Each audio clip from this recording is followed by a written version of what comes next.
살아계신 하나님을 만나기 위해서입니다. 그러므로 사람은 하나님의 형상대로 지음을 받았다는 이유가 바로 거기에서 나오는 것이죠. 우리 인간은 하나님을 드러내는 존재입니다.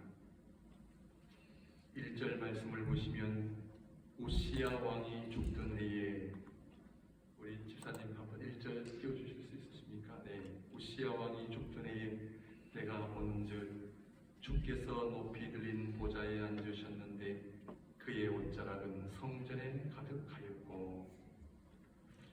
이사야 선지자는 제일 먼저 하나님을 바라봅니다.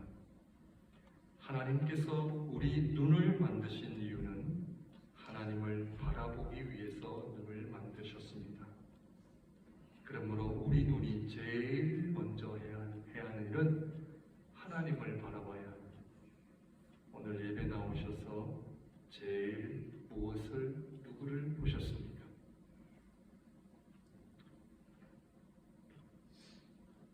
이것이 바로 하나님께서 우리를 창조하신 목적이기 때문입니다.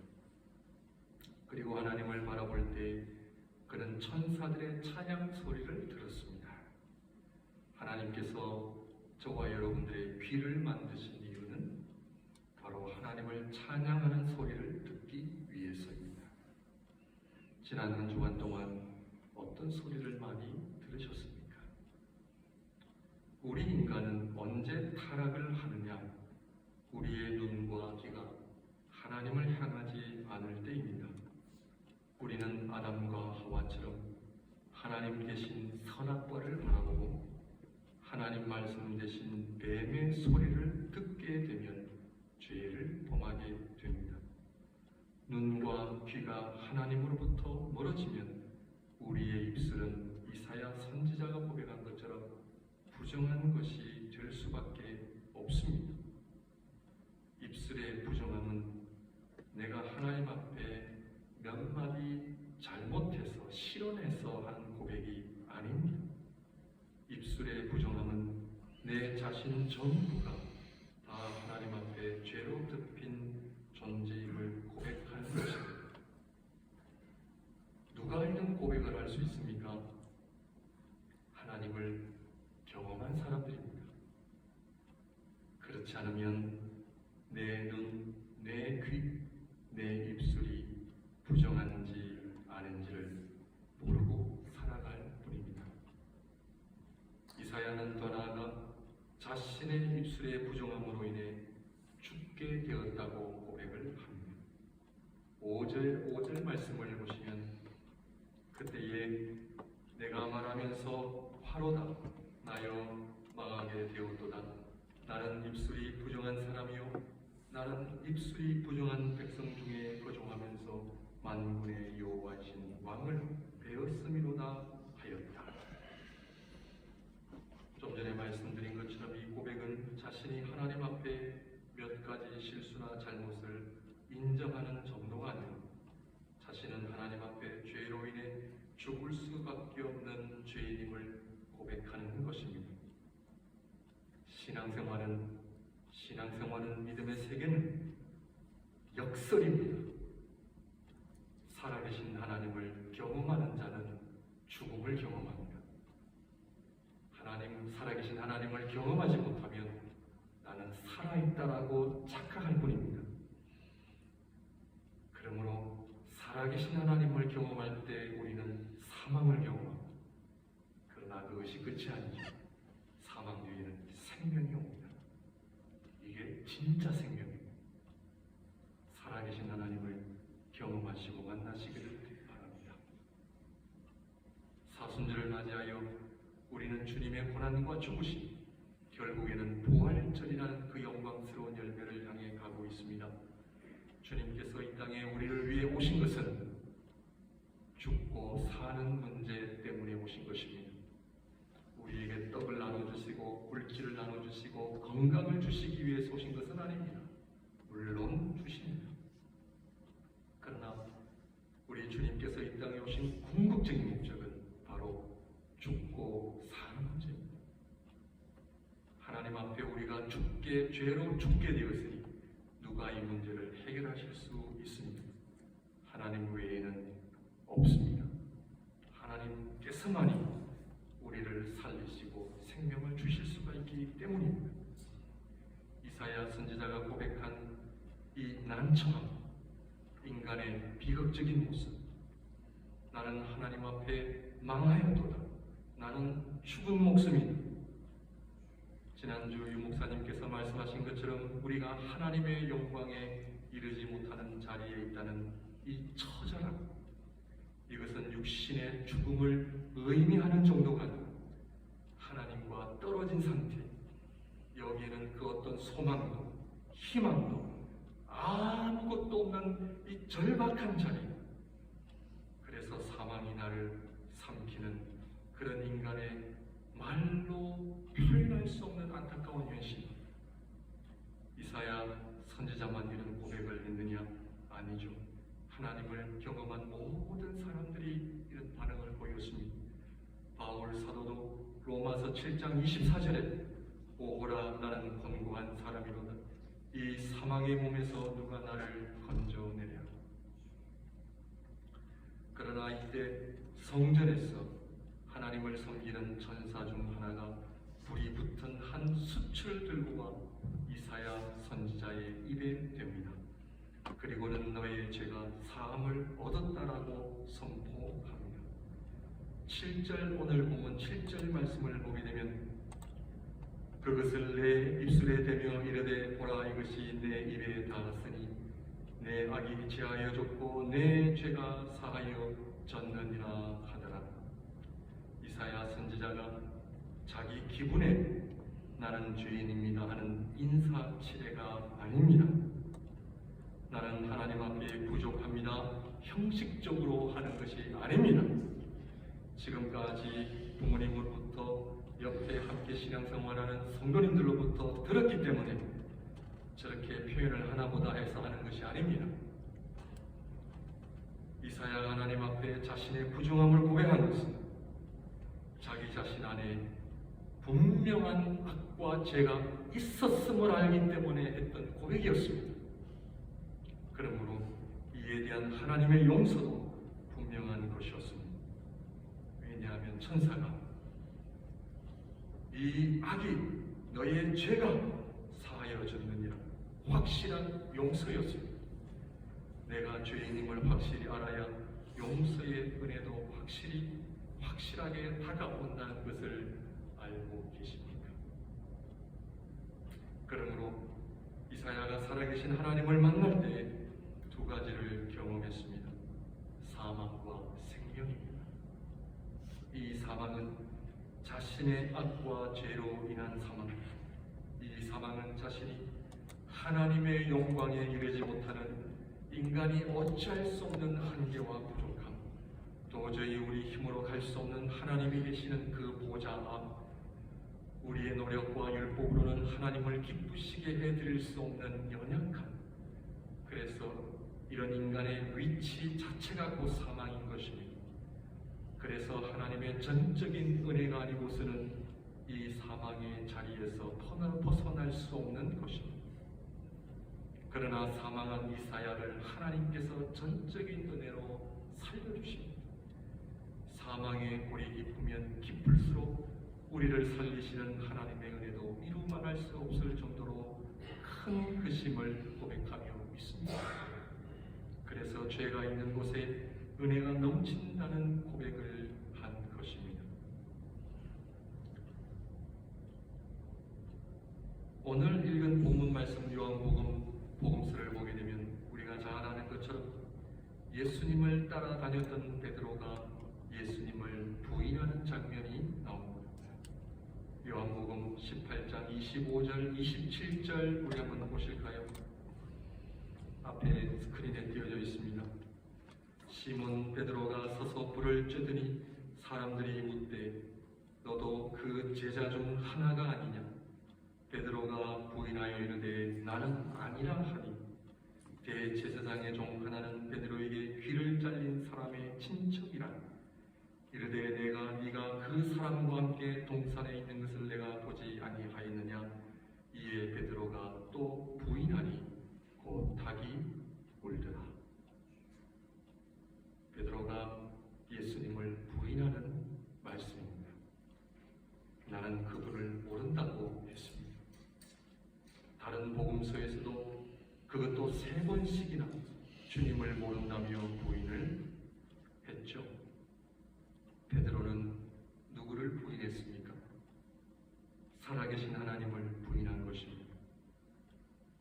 별일이 아니에요? 아니면 심각한 일입니까?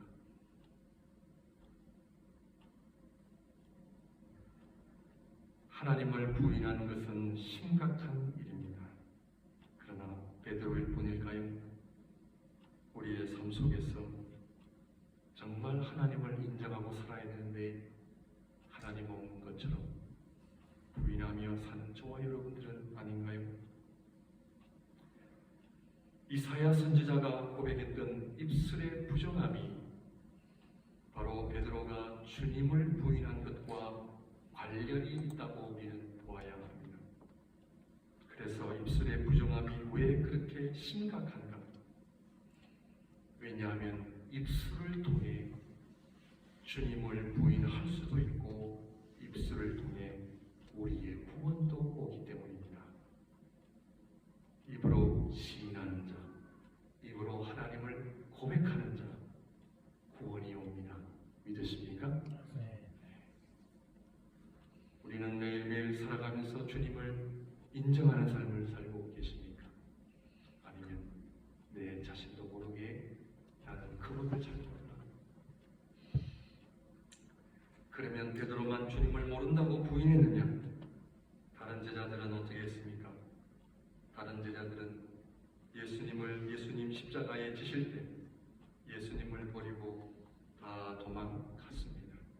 마가복음 14장 50절을 보게 되면 제자들이 다 예수를 버리고 도망가니라.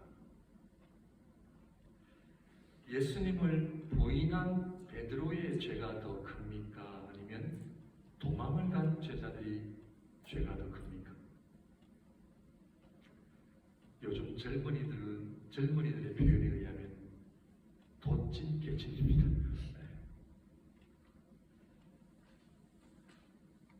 복음서 저자들은 이런 기록을 통해 무엇을 우리에게 전하고자 합니까?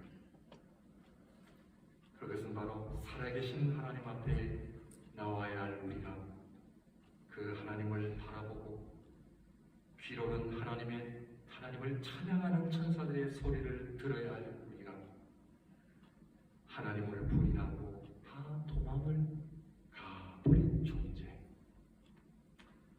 하나님은 우리로 인해 버림을 받으신 분이 되어버리신 겁니다. 내가 하나님을 버린 이 비극적인 모습을 우리는 볼 수 있어야 합니다.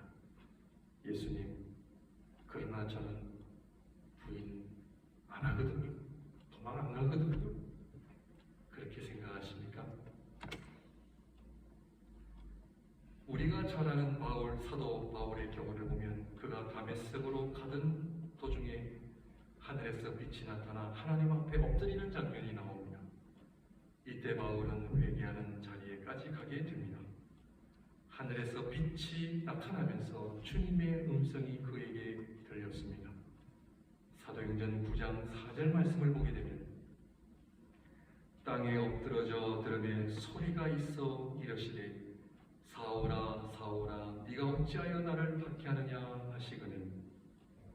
이 말씀을 잘 보시면 바울은 예수님께 어떤 일을 했습니까? 박해를, 핍박을 한 거죠. 이 핍박이라는 말은 다른 말로 좀 하면은 죽이려고 하는 겁니다. 예수님의 제자들은 부인하고 도망가고, 그래서 예수님은 제자들로 인해 버림을 받으시고, 이제는 사도 바울은 예수님을 박해까지 한 존재로 지금 성경은 우리에게 보여주고 있습니다. 이러한 성경의 저자들은 왜 이런 말씀들을 기록할까요? 의도가 뭘까요? 그것은 다 사도들이 그것도 사도들이, 예수님과 함께 있었던 사도들이 다 예수님을 거부했다는 것을 우리에게 보여줍니다. 사도 바울은 물론 좀 케이스가 다르지만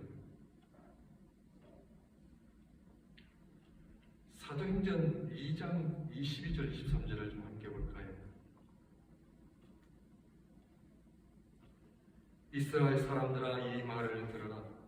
너희도 아는 바와 같이 하나님께서 나사렛 예수로 큰 권능과 기사와 표적을 너희 가운데서 베푸사 너희 앞에서 그를 증언하셨느니라. 그가 하나님께서 정하신 뜻과 미리 하신 대로 내준 바 되었거늘 너희가 법 없는 자들의 손을 빌려 못 박아 죽였으나. 지금 이 본문의 말씀은 베드로가 성령을 받고 나서 이스라엘 사람들에게 설교한 내용입니다. 이 베드로의 설교를 통해서 베드로는 누가 예수님을 죽였느냐라는 그런 차원에서 너희가 법 없는 자들의 손을 빌려 그를 못 박겠다, 그렇게 표현하고 있습니다. 잘 보셔야 합니다. 베드로의 설교를 들었던 이스라엘 사람들은 그 당시 큰 이슈가 두 가지였습니다. 첫째는 뭐냐? 예수 그리스도가 누구신가? 예수 그리스도가 우리와 같은 사람이셨는가? 아니면 하나님이신가? 이게 큰 이슈였습니다. 지금도 물론 큰 이슈입니다. 만약 그분이 우리와 같은 인간이시라면 예수님의 십자가 사건은 심각하지 않은 것은 아니지만 그래도 어느 정도 수습은 가능해요. 한 인간의 죽음을 수습하는 데는 사람들이 어떻게든 처리합니다. 그런데 두 번째, 그런데 만약 그분이 하나님이시라면 누가 십자가에 그분을 못 박았는가? 그 당시 예수 그리스도의 죽으심과 부활의 사건을 경험했던 제자들이나 아니면 십자가의 죽으심을 보았던 이스라엘 사람들은 만약 이분이 하나님이시라면 예수 그리스도의 죽으심에 누가 책임이 있는가라는 것은 큰 이슈였습니다.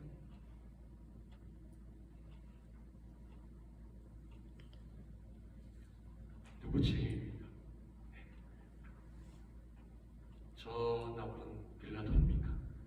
저 나쁜 로마 군사들입니까?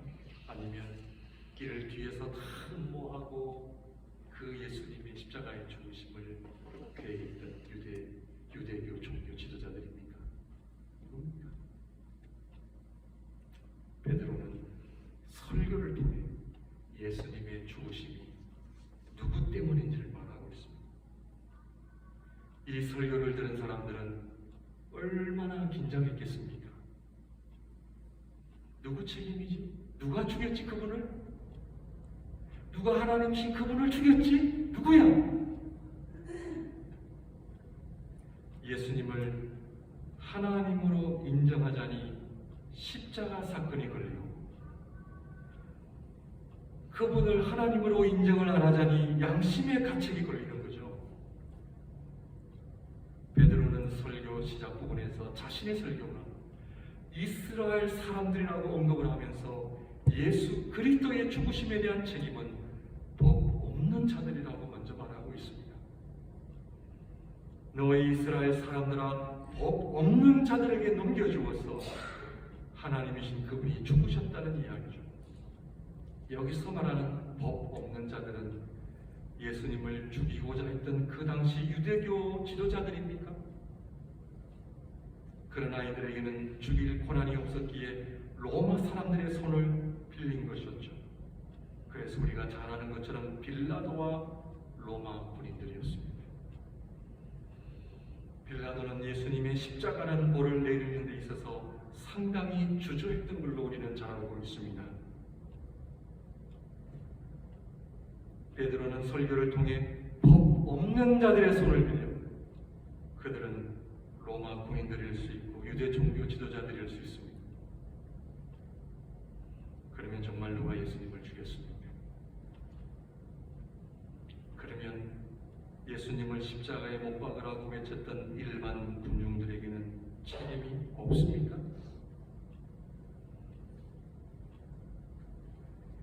예수님을 부인한 베드로는 책임이 없습니까? 다른 제자들은 주님을 버리고 도망을 갔는데 이들에게는 책임이 없습니까? 베드로는 이 책임을 유대교 지도자들에게 떠넘기고 있는 것입니까? 아니면 로마 군인들에게 이 책임을 떠넘기고 있는 것입니까? 베드로는 사도행전 2장에서 했던 설교의 마지막 부분에서 이렇게 설교하면서 끝을 맺습니다. 사도행전 2장 36절 우리 한번 보시죠. 그런즉 이스라엘 온 집은 확실히 알지니 너희가 십자가에 못 박은 이 예수를 설교의 시작 부분은 너희가 법 없는 자들의 손을 빌려 예수님을 죽였는데 설교 마지막 부분에는 누가요? 너희가 이 너희는 누구예요? 베드로는 너희 앞에 무엇을 하나 집어넣느냐면 이스라엘 온 집은 알지. 처음에는 이스라엘 사람들아 들어라. 그런데 이제는 이스라엘 온 집을 이야기하면서 너희가 예수님의 죽으심에 직접 관여한 빌라도와 로마 군사들 그리고 이스라엘 온 집은 유대 지도자들 십자가에 못 박으라고 외치는 군중들 그리고 예수님을 부인하고 예수님을 버리고 도망가던 모든 제자들을 다 포함합니다. 베드로는 이스라엘 온 집이라고 표현한 것은 누가 주님을 죽였는가? 우리 모두 다 하는 겁니다.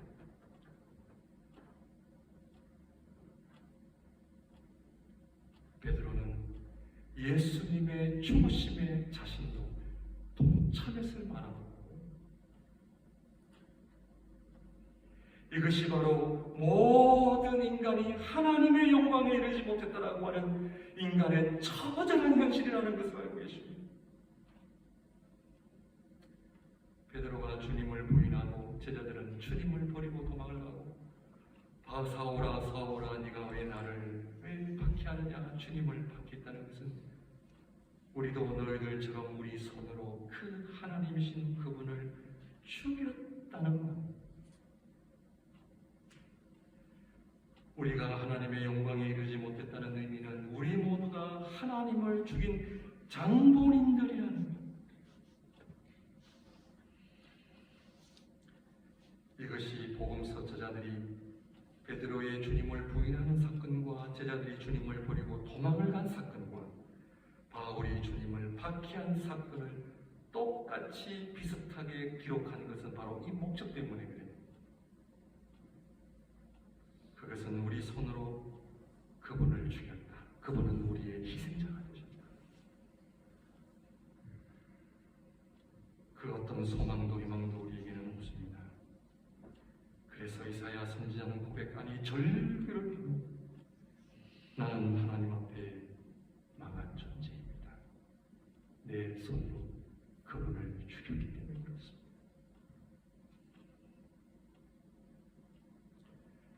바울도 이 사망의 몸에서 누가 나를 건져내냐 자기도 주님을 박해했던 과거를 회상하면서 그 주님의 죽으심은 다른 사람이 아닌 내 책임이라는 것을 고백합니다.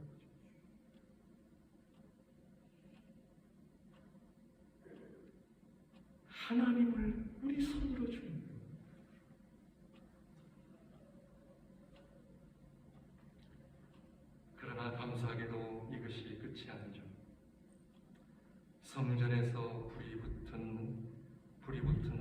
숫을 천사가 들고 와 이사야의 입에 대면서 선포했죠.